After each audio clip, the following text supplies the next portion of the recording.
Halo kawan-kawan semua, pada video kali ini kita akan membahas tentang kebebasan sebagai salah satu objek utama dalam kajian-kajian filsafat politik.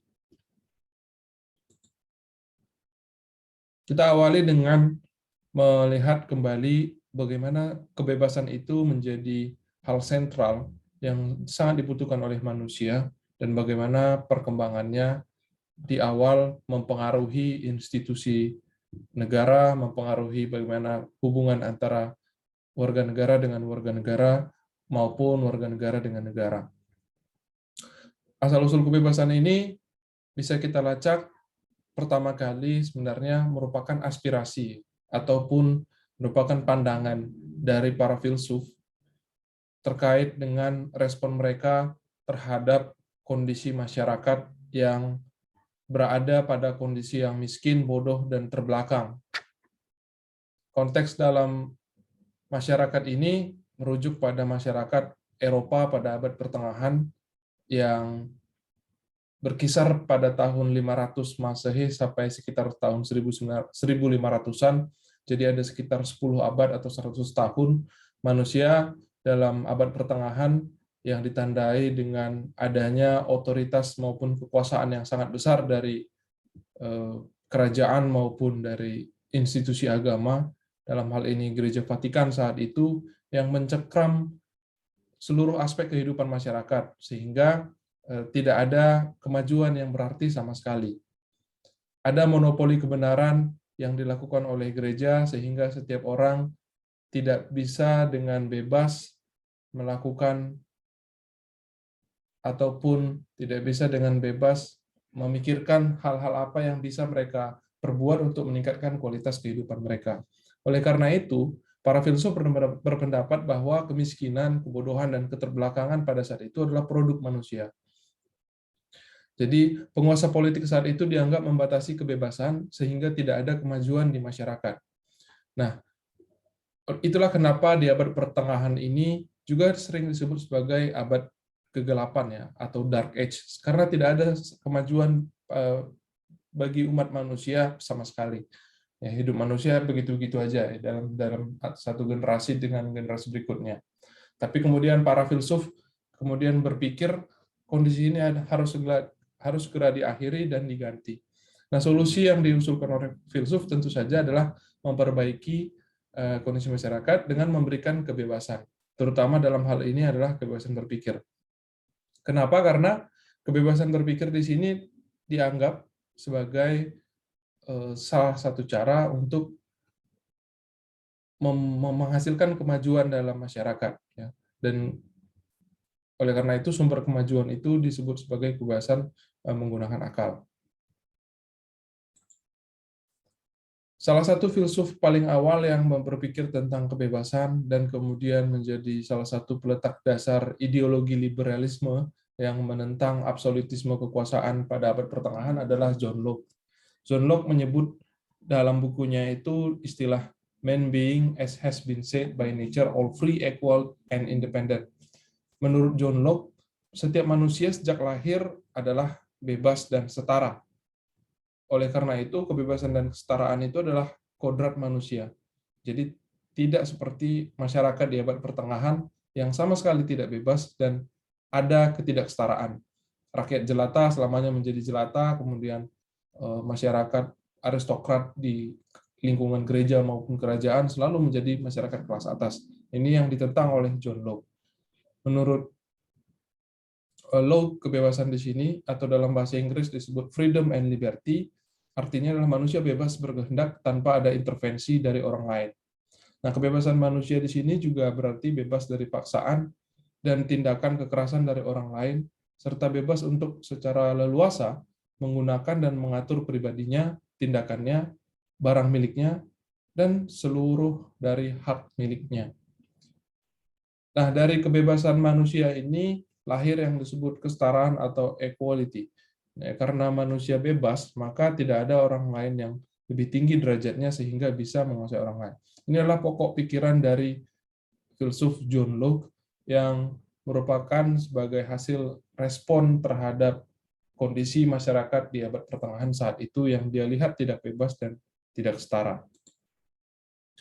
Nah, dari pemikiran Locke ini dia kemudian mengembangkan bahwa kebebasan dan kesetaraan manusia itu melahirkan hak-hak. Jadi setiap manusia punya hak-hak yang melekat pada dirinya. Dari pengakuan akan kebebasan ada hak seperti kebebasan berekspresi, hak atas kemerdekaan pribadi, hak anti perbudakan, dan lain-lainnya. Dari pengakuan akan kesetaraan, muncul hak atas non-diskriminasi, hak atas persamaan di depan hukum, dan lain-lainnya. Nah, hak-hak tersebut bagi Locke juga dipahami sebagai hak milik manusia atau property right. Jadi, pada intinya, Locke mengatakan bahwa setiap manusia itu pada kodratnya, takdirnya, sebenarnya sudah dianugerahi oleh Tuhan 3 hak yang melekat dalam dirinya, siapapun dia, yaitu hak untuk hidup, hak untuk bebas tanpa ada intervensi dari orang lain, dan hak milik, ya, yang dianggap ketiga hak ini bukan pemberian negara, tetapi adalah pemberian Tuhan. Oleh karena itu, pemikiran John Locke kemudian juga berkembang ke bagaimana dia menganggap fungsi dari negara tersebut, yaitu melindungi hak. Ya, jadi bukan memberikan hak, tapi melindungi hak manusia. Nah, lebih jelasnya kita akan lihat bahwa menurut John Locke, untuk mempertahankan kebebasan dan kesetaraan tadi, maka perlu negara. Nah, jadi pemikiran Locke mengenai negara ini berangkat dari pemikirannya bahwa kekuasaan politik itu nggak boleh bersifat turun-temurun, ya, seperti yang terjadi di abad pertengahan. Dan bukan kekuasaan absolut, ya, di mana raja itu bisa berkuasa seumur hidup, ya, sampai dia meninggal. Yang kekuasaan absolut itu menguasai kehidupan seluruh manusia. Nah, ini yang ditentang oleh Locke. Nah, kekuasaan politik adalah hak untuk membuat hukum atau undang-undang, di mana hukum itu diperuntukkan bagi pengaturan dan perlindungan hak-hak manusia, dan melindungi manusia dari ancaman luar, dan inilah tujuan negara adalah untuk menjaga hal tersebut, ya, sehingga akan terwujud yang disebut sebagai kesejahteraan umum dan juga kemajuan, ya, kemajuan yang tidak ditemukan pada abad pertengahan. Nah, dari pemikiran Locke tentang kebebasan kemudian berkembang menjadi hak, dan kemudian pemikirannya tentang negara, lahirlah konsepsi negara yang ideal menurut Locke, yang sebenarnya adalah kita kenal saat ini sebagai negara liberal, yang ditandai dengan dua ciri, ya. Yang dibayangkan pertama adalah negara itu sifatnya minimal, yang fungsinya hanya sebatas melindungi hak-hak masyarakat. Jadi dianggap bahwa semakin sedikit pemerintah bekerja sebenarnya semakin bagus, karena kalau pemerintah semakin sedikit dalam bekerja, maka yang lebih banyak itu adalah individu atau masyarakat. Dan karena ada kebebasan individu bekerja, maka dibayangkan kemajuan itu akan muncul. Ya, oleh karena itu implikasinya bagi negara ala Locke ini atau negara liberal ini adalah sektor swasta itu yang harus aktif, ya. Yang kedua, negara itu dibayangkan sebagai negara penjaga malam atau night watch state, yaitu negara itu hanya bekerja saat ada kekacauan. Ibarat satpam BCA misalkan, dia itu hanya bekerja pada saat ada keributan. Kalau nggak ada masalah, nggak ada keributan, dia tidak bekerja apa-apa. Jadi dia hanya mengawasi saja. Nah, inilah yang dibayangkan bahwa negara itu tugasnya melindungi hak. Tetapi kan tidak ada jaminan bahwa hak itu tidak akan dilanggar. Nah, ketika ada orang lain yang melanggar hak orang lain, maka negara yang turun tangan untuk menyelesaikan ataupun menghindarkan hal tersebut supaya terjadi. Jadi dari sini kita bisa simpulkan bahwa tugas inti dari negara adalah untuk menjamin kebebasan individu. Jika peran negara makin besar, maka dianggap akan mengurangi kebebasan individu.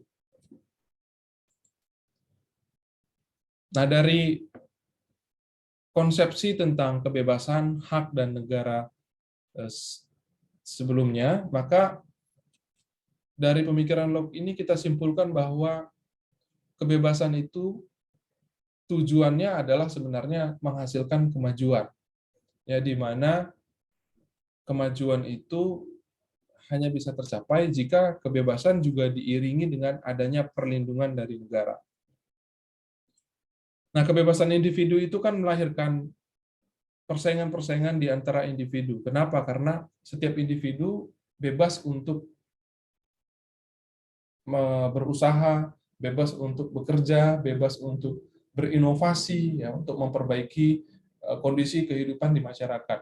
Nah, ada kalanya saat semuanya bebas, maka akan terjadi persaingan-persaingan. Nah, disinilah tugas negara adalah melindungi supaya persaingan tersebut tidak mengarah kepada konflik, tidak destruktif. Ya, kenapa? Karena akan banyak di masyarakat orang yang nggak mau bekerja, tapi ingin untung, gitu. Jadi ada orang yang mengganggu orang lain, mengganggu orang yang bekerja, gitu, atau mencuri hasil kerja dari orang lain. Ya, karena itu orang lain yang bekerja keras, kalau tidak ada jaminan bahwa dia bisa menikmati hasil dari kerja kerasnya, dia enggan untuk bekerja keras. Oleh karena itu, tidak akan ada kemajuan. Maka dari pemikiran ini, John Locke mengatakan kebebasan itu harus ada batasan, yaitu tidak mengganggu kebebasan orang lain. Nah, dari sinilah kemudian berkembang pemikiran Locke tentang hak milik, ya, supaya orang bisa terjamin berusaha, bekerja keras, menghasilkan kemajuan di masyarakat, harus ada jaminan bahwa orang yang bekerja, hasil kerjanya itu atau hasil produktivitasnya itu adalah milik dia. Dijamin bahwa dia adalah pemilik secara sah apa yang dia hasilkan. Ya. Negara yang memberikan hak tersebut, gitu ya. Jadi nggak bisa dicuri sembarangan oleh orang yang tidak berkontribusi terhadap hasil yang dia berikan. Nah, inilah yang kemudian menjadi penjelasan bagaimana menurut filsuf kemajuan masyarakat itu baru bisa diraih saat kebebasan plus perlindungan dari negara itu diwujudkan dalam masyarakat. Nah, seperti yang kita lihat pada perkembangannya, kemudian di masyarakat Eropa, maka terjadi perubahan fundamental dalam masyarakat.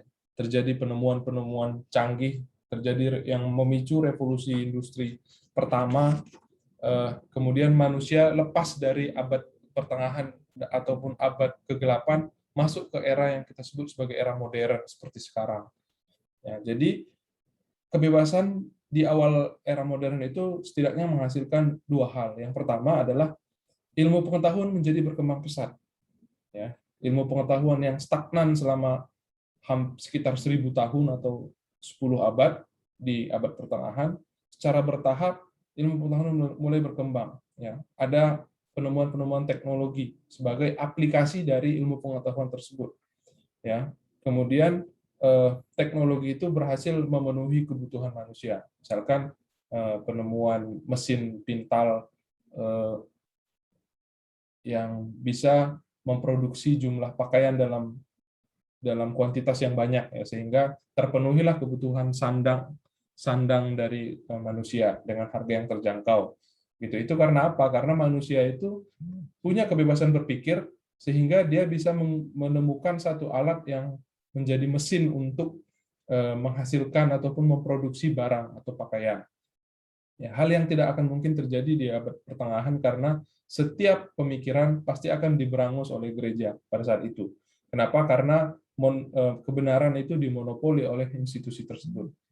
Nah, kebebasan juga menghasilkan yang kedua, yaitu filsafat politik yang baru, yaitu ideologi liberalisme. Ya, jadi liberalisme itu sebenarnya lahir sebagai respon atas situasi masyarakat yang terjadi di era abad pertengahan.